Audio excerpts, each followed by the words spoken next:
Book 101 review. Book 101 is all about the books that I read for the last 40 years. So today I have my special guest. She's the author of the book The Salt and the Light Express, none other than Miss Lee Ann Walling. Thanks for having me. Welcome, Miss Lee, on Book 101 Review. And can you please introduce more about yourself that I miss? Sure, I'm live in the state of Delaware, right on the Atlantic Ocean. At 69, I've just published my first novel after decades of wanting to do that, and it's called The Salt and Light Express. It's about a older woman whose partner dies in an accident, and she heads west in a little RV that she names the Salt and Light Express, and she's supposed to be taking her partner's ashes out to Bryce Canyon National Park. But she meets all kinds of people along the way who help her heal, and she's also guilty about the accident that she helped cause. And she has a lot of problems with her faith because of what happened, and the people she meets along the way kind of help her heal and recover and find community and love again. So it's a very inspirational little book. Real proud of it, and it covers the Utah, a beautiful area, one of my favorite places on earth, in the Texas Hill Country, which is where her relatives live, and which is where most of my relatives live. It's a very beautiful part of Texas. Beautiful, beautiful indeed. And thank you so much for sharing your knowledge and wisdom to the world, Miss Lee. Thank you, thank you, thank you. And the title, The Salt and the Light Express, is so vivid. What does the Express represent in the context of a faith journey, and how does it differ from a slower, more meandering path? The Salt and Light Express is comes from Jesus' Sermon on the Mount in the New Testament, and he talks about you are the salt of the earth, and I am the light of the world. And it's a speech that he made that's very meaningful to me. I go back and read it every once in a while because it's sort of the essence of what he wanted to accomplish in the world and wants us to do in terms of loving each other and just being there, being authentic. And that's what she names her little RV that she's traveling in. Interesting, Miss Lee. The concept of being salt and light are ancient. How does your book translate three of these biblical ideas in a practical, actionable framework for someone navigating the Uh, complexities in the 21st century? wow, what a question. Thank you. Well, she really walked away from her faith 30 years earlier. She just got burned out. She was a Baptist at the time, and she actually had forgotten over the years what Jesus actually stood for and what he talked about loving your neighbor, loving God, loving your neighbor. And she decided to just really kind of follow the most basic principles of Christianity, which is the teachings of Jesus. And in her opinion, if more people just listened to the teachings of Jesus and followed them and didn't layer on all of the creeds and the dogma and the belief systems, that the world would probably be a better place. But a lot of times that's not enough for people. They want to do more with Christianity. They want it to be a whole belief system of right and wrong and being able to judge other people because they're Christians and others aren't. So I call her a belief system minimalist Christianity, or do-it-yourself Christianity, because she just really wants to follow the basic teachings of Jesus. Definitely. And Miss Lee, salt works inwardly as preservatives and enhancer, while light shines outwardly as a beacon. How does your book help readers balance this internal character development with the external call to influence their world? Well, that's another excellent question. There's a lot of her thinking, and she tries really hard. One of the reasons that her partner died was in an accident was because Chris, who's the protagonist, was driving and she wasn't paying attention. So even though her partner, as a teenager, broadsided them who'd been drinking and texting, but she realized she hadn't been mindful. She hadn't been in the moment. Her mind had been somewhere else. So she really starts to think about mindfulness and the spiritual practice of centering yourself and being in the moment rather than thinking of always being focused on something else or being somewhere else. So that's kind of the interior part of it. And she really believes that God is within each of us. There's a divine spark within each of us. But how it kind of translates into the external world is she meets a Baptist preacher at Starbucks in the town of Hayesville, which is in the Texas Hill Country, and they start to have a lot of conversations about religion. They come at it from two extremely different perspectives, and they end up finding common ground. They end up really having a rapport with each other and helping each other and supporting each other along the way. And he changes her, and she changes him. So I guess one of my premises of the book is that if you just sit down and spend time with someone and come to know them as a human being, whether even if you disagree, think you disagree vehemently with them, you might find that you have more in common than than you thought. If we're all on the express, what is the ultimate destination or goal you envision to your readers? Is it a state of being, a type of impact, or a deeper relationship? Well, as she talks about in the book, when she was a little girl or younger, that she was always concerned about going to hell versus heaven, and that was what kind of drove her to pick to go to church and every Sunday, whether she really wanted to or not, because she was afraid she'd go to hell if she didn't. And I think as Chris, the main character, grew older, she realized that it really wasn't about eternal life. It was about how you live your life on earth and how you treat other people and if you love other people. And so that became apparent to her along the way that and she stopped really worrying about heaven and hell, and she just worried about how she lived her life on earth. I mean, she absolutely was not a perfect person or is not a perfect person, but she was pretty aware of how she treated other people. She could be, in the book, she could be a very arrogant, kind of elitist person sometime, but she was always working on herself and trying to be a better person. Miss Lee on personal journey and transformation. In a world that can feel spiritually bland, what are the Mhm. key practices you outline for a reason or for a person to develop or maintain their distinct salty flavor without becoming isolated?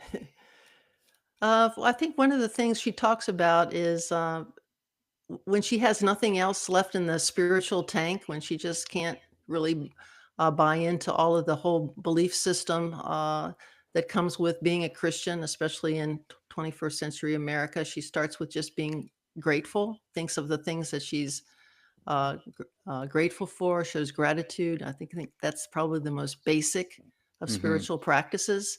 Another thing that she likes to do because she likes to write in her journal and kind of get her thoughts down on paper.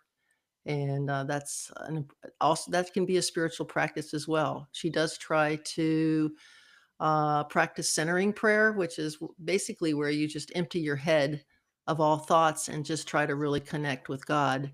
I've That's a really hard thing for me personally to do. I usually fall asleep while I do it because it's it's hard to empty your head. It takes probably months, years of practice, and to do it for 15 or 20 minutes and just try to be in communion with God is to me, a very difficult thing, but she tries to achieve it in the book. So, there's a lot of parallels between Chris, the protagonist, and me, in terms of, trying out spiritual practices and seeing what works for her. Another thing that's really important to her is just being in creation, being in nature. She goes to, Utah and some really beautiful national parks, and Moab and Bryce Canyon and Zion, and also the hill country of Texas, which is another beautiful part of the country. And that's really important to her, to just kind of lose herself in all of that majesty. You tend to forget about your everyday troubles if you're in such a beautiful place, creation. Miss Lee, overcoming the fear of shining. Many people want to be a light, but fear of being seen as judgmental, preachy, or getting it Yeah. too wrong. What is your advice for overcoming this fear and shining authentically and attractively? The fear of what? I'm sorry. The fear of being preachy or being Oh, judgmental or yeah. getting wrong. I think you just have to worry about yourself. I mean, it's Yes. yeah, that sounds so simple, and it's not, but because you can there's a lot of churches that are very judgy, and you have to believe in certain things before they'll even let you walk in the door. I happen to go to a church in Rehoboth Beach, Delaware. It's a Methodist church that this really invites you to ask questions, and doesn't mind if you ask questions. They kind of let you live into your questions that you might have about faith, and they just welcome you and just love you. So I think, there are different kinds of churches out there. There are churches that really like to have a prescriptive, you're going to believe this, this, and this, or will judge you, and will judge everybody else that's not inside of our church, or will just love you, and because that's what we were told to do in the first place. So I think you just have to. I mean, I can judge people for being judgy. So, you just really have to live your own life and follow your own, prescription for how to live a good life, do the next right thing. That's kind of one of my mottos. Just try to do the next right thing within the context of, uh, what we think we should be doing in terms of loving our neighbor as ourselves, doing good in the world. Um, that's all. I hope I answered your question on that one. Yes, Uh, definitely. An express train needs a powerful engine. What, in your view, is a primary fuel that keeps the Salt and Light Express moving forward? And how can Mhm. readers ensure they don't run out? Yeah, I should mention that there is kind of a big external conflict in the book. It's not just all about her, staring at her navel and being contemplative. When she gets to the town of Hayesville in the hill country of Texas, she decides to volunteer at a local library, and they decide to do a panel discussion on the Alamo, the history of the Alamo. It's really sacred to Texans. If you grew up in Texas, you had mandatory Texas history in seventh grade, and the story of the Alamo and the heroes of the Alamo are very sacred. But there's been sort of a revisionist history going on about what was the real motivation behind the people who were in the Alamo, what actually happened, and it's very controversial. And so her little library in this little town decides to do a panel discussion on it, and people don't like it. The librarian is a Latina woman, young and courageous and just interested in the truth, and so it turns violent. Over the weeks as they're starting to, as it gets closer to this panel discussion. So that's kind of the climax of the book, which I probably shouldn't be giving away. But at that point, it becomes a real page turner because you want to know what happens in this little town and at this little library with this uh, people kind of massing there because they don't want this panel discussion to take place on the Alamo. Miss Lee, on practical application and impact, most people don't feel they have a large platform. How can someone be the Salt and Light Express in their most ordinary daily context, like their home, workplace, or school pickup line? Yeah, I just, as I said, well, for one thing, I mean, I just to tell you about the book itself. I independently published the book. When I took, I got my Master of Fine Arts at Drexel University in Philadelphia. just last year, and during that program, I wrote this book. So one of my things I could say was everybody has something creative inside of them. That's part of the divine spark within them, and I think finding that spark and what's really motivates them and what their creative force is. You could just be like you could be a great athlete. You don't have to be a great writer. You could be a great athlete, a wonderful cook, but really lean into that as a gift that you've been given. And I think that's and just be aware of it, be cognizant of it. Don't go through life really not questioning anything or not really asking why you're here. Be aware and recognize your gifts and then act on those gifts because they're given to you. That's what I would recommend. Yes, thank you for that Mhm. recommendation, Miss Lee.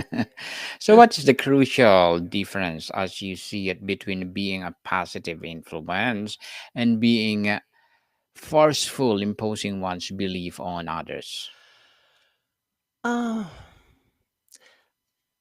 I just think that we're in trouble here in this country with kind of the brand of Christianity that seems to be prevalent right now in our country. It is very forceful. It's like my way or the highway, and if you don't believe the way we believe, then you're somehow less than. And I just don't believe that. Uh, God, our creator, is setting us up that these people will go, are blessed and these people are cursed. And I think everybody's a child of God. And I just think that uh, we need to recognize that. It's easier said than done. But I think that there needs to be kind of a renaissance or a reformation of how we go about our spiritual life in this country. It's kind of on life support or sick right now. I don't think that we were meant to impose our beliefs on other people. I think we were meant to share our beliefs, but not impose them on others. Well, interesting indeed, Miss Lee. And your book likely addressed difficult times. How can someone maintain their salt and light in a season of personal struggle, grief, or when they are surrounded by what feels like overwhelming negativity? I think find even I'm an introvert myself, and I think you find people who feed your soul. I mean, whether you find a faith community or just a place to volunteer, to hand out food. I think you try to feed your soul by doing things for others. You can get all wrapped up in yourself, and I just don't think that's healthy. Even if you have like an illness or you're having money problems, I think if you turn outward and look for ways to help others, it helps to heal you. So that's one of the things I'd recommend. Not everybody feels like they belong in a church and going to church every Sunday. I happen to I play the keyboards and piano at my church every Sunday, and that's kind of my ministry. I don't really, I don't do a lot of other things at the church, but I like being there and hearing the music, and that feeds my soul and helps me through the week. So I just think you have to find the people and the situations that feed your soul and help you grow as a person. Miss Lee, as a debut author, what are your short term and long term goals? I'm working on my second one. I'm about 50,000 words into my second one. This one just came out last month, though, so I'm still, trying to get on the radar screen. I'm doing very well in my local community. I'm doing book signings and I'm doing other podcasts, and I've sold a lot of books locally. But getting over the hump, I'm going to start doing some advertising on Amazon and BookBub and elsewhere, Facebook. The second book is it's a little bit different. It's about a group of high school friends. It's called The Next Right Thing. It's about a group of high school friends who haven't seen each other for 40 years and they reunite because their high school journalism teacher is dying and he's asked to see them. So they all reunite basically at his bedside and help him solve a mystery that's torturing him, that he really needs to figure out and solve before he dies. So it sounds morbid, but there's a lot of interaction between the friends. They haven't seen each other, and there's a lot of baggage that existed when they left college together, or they broke apart in college. So I just think it's a story about kind of what teachers mean in our lives, what friendships mean in our lives, about nostalgia, um, that sort of thing. So I'm really in the middle of writing that one. So I guess I've Mm. at least got 2 books in me, maybe a third or a fourth. I don't know. I went this path, the independent publishing path, because the traditional path where you get an agent and the agent shops your book around to a publisher was just taking way too long. And I'm 69 years old. I mean, that process can take years if it happens at all. So I'm really happy with the path I took to get this book out in the world. Well, good luck to that goals, Miss Anne, and looking forward for more success and for more books. And what would be your piece of advice for those people out there who want to be an author like you? It's funny because before the pandemic, really was kind of a snob about the books I read, and um, I didn't read fiction at all. I read nonfiction, and I was kind of snotty about it, you know. I didn't. And then when the pandemic came along, it's sort of everybody's looking for an escape, and I just started reading a lot of really good books. And I mean, one of the books that really inspired me was The Midnight Library by Matt Haig. Mm-hmm. It was a bestseller, and it was about regrets. It was about a woman who just felt like she didn't have any reason to go on, and she decided she was going to commit suicide, and she ended up being intercepted by some cosmic librarian in the Midnight Library, who kind of helped her walk through all of the regrets she had, and she became a went back and married the guy that she had broken up with. She went back and became a rock star. She went back and became a glaciologist or a climate scientist, and how that turned out for her. And that made me start thinking about any regrets I might have in my life. And that's when I realized, well, I always wanted to write a novel. I wanted to be a writer. I became a journalist, which isn't quite the same thing. So uh, that book helped, and many others, but that was the most notable one that really helped me come to terms with deciding I wanted to be a writer. The Midnight Library by Matt Haig. Thank you for that advice, Miss Hmm. Lee. And Hmm. can you please recommend a book or books that influence your journey? Well, that was one of them, The Midnight Library by Matt Haig. I just read a book called Atmosphere by Taylor Jenkins Reid. She was the one who wrote Daisy Jones and the Six, and she wrote The Seven Lives of Evelyn Hugo. And that was very inspiring to me because it was about two female astronauts, and who actually ended up, they were in part of the shuttle program, and they ended up having basically a love affair, and one ends up in the shuttle in distress, and the other one's trying to guide her back to Earth. And it sounds kind of smarmy or like schlocky, but it was really a powerful novel about. And this was in a time when two women just, they had to be in the closet, and nobody really knew what was going on. So that was inspirational to me, how the book turned out, just to lean into that part of their lives, and not be ashamed. That's another book that meant a lot to me. I like these big books that are like sweeping family sagas that take place over decades, like Hello Beautiful by Ann Napolitano. That was a beautiful book about a family and a mental health issue in a family that took place over decades. Very inspirational. That's another one. I've just read a lot of good books lately. Well, thank you for that recommended books, Miss Lee. So, What does it mean to leave a salt and light legacy?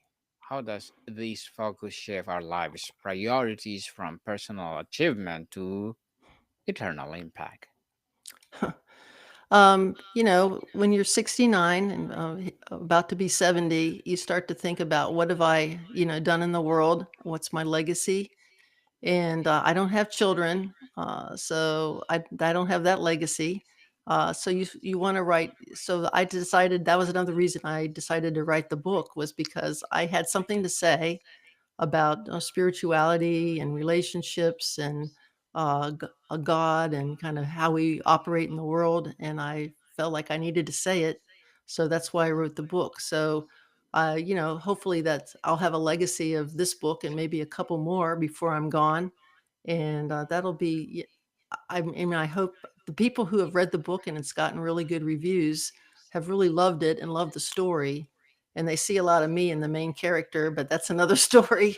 But I just, I think people need to really think about what they contribute on how they belong in the world, and not just kind of go through the motions of, okay, I'm supposed to get married, now I'm supposed to have kids, and then I'm supposed to have a job, and then I retire, and then I move to Florida, and then I die. There's just so much more to life than that, and I hope this book celebrates it a little bit. Indeed. Miss Leah, before we wrap up our discussion for today, I invite you to please do listen to my other podcast, people, because my abstract essay is already in fifth season, abstract poetry in second season, and my book 101 review in fifth season too. Comedy 101 in second season, and my food 101 in fifth season as well. Geography 101 and love letters, movie 101 and music 101 are in fourth season. Science 101 and Sex 101 in its second season, and my baby podcast, Law 101, Mental Health 101, and Bible Verses 101. Please listen to them wherever you listen your podcast. So, Miss Lee, after turning the final page, what is the one feeling, thought, or call action you want to be left to our readers about your book? You're never too old to, find belonging, to find love, to, find your purpose in life. I think that's what the final um, y- premise of the book is. After you've turned the last page, it does have a happy ending. It sounds kind of like she's stricken and lonely and guilty at first, but she climbs out of it. And I think anybody, no matter how old you are, you can reinvent your life. I've done it a few times over mine. Mm-hmm. Definitely. And Miss Leanne Welling, thank you so much for sharing your knowledge and wisdom to the world. So, can Thanks you for having me. please, yes, so can you please invite our listeners to support your debut book? Yes, you can find my book anywhere, Barnes and Noble, Amazon. There's an audiobook version that's really, really good, and I just invite you to give it a try. I think you'll like it. Yes, people, let's support Miss Leanne Welling because if you support her, for sure, more and more and more empowering books like this to come. So, Miss Lee, thank you so much for your time. Thank you for having me, Daniel. More to come, people. See you soon.